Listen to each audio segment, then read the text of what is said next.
दिनै आसामनि मोनसे मोजां मोनसे बे स्किम होननानै बुंनांगोन। बे जाबाय चिफ मिनिस्टार रिलिफ फान्ड।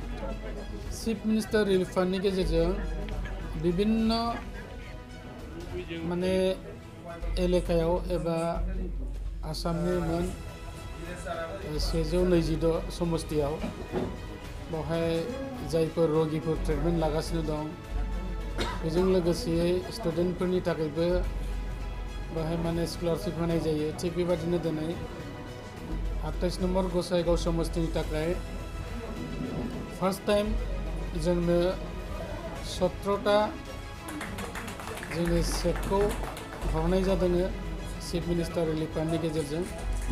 आरो बे चेकखौ गुबैयै जायफ्रा विभिन्न धरननि लोमजानाय साजानायजों नाख्रेबजानानै दङ बिथांमोननि मुङाव बेखौ हरदों। आरो जों दिनै नुनो मोनदों सोरबाया केन्सार पेसेन्ट दङ, सोरबाया किडनीजों नाख्रेबजानाय पेसेन्टफोर दङ, आरो बिदिनो गोब्राब गोब्राब माखासे पेरालाइसिस बायदि मैयाजों जाय बिथांमोना सैसोनानै दङ बिथांमोननि लिस्टखौ एबा मुंखौ लानानै जोङो सरकारनाव साबमिट खालामदों। गोबां पेसेन्टफोरनि लिस्टखौ जों साबमिट खालामदों। बेनि गेजेराव दिनै 17टा फैबाय।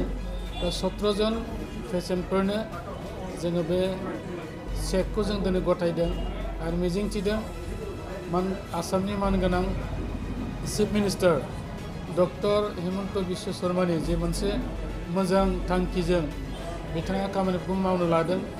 आरो बेबादिनो निस्सय बिथांनि हेफाजाबै बेबादि जुदि फैबाय थायोबा जोंनि लोमजानाय साजानाय जाय बेरामिफोर दं बिथांमोनहा जोबोद माने रेहाय मोनगोन।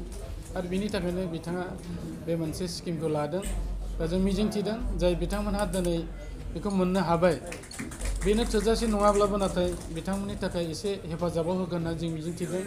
आरो बिथांमोना इयुन समाव जाहाथे जिखिनि फैसाखौ लानानै जाहाथे बिथांमोननि मोजां ट्रिटमेन्टआव बाहायजायो आरो बिथांमोननि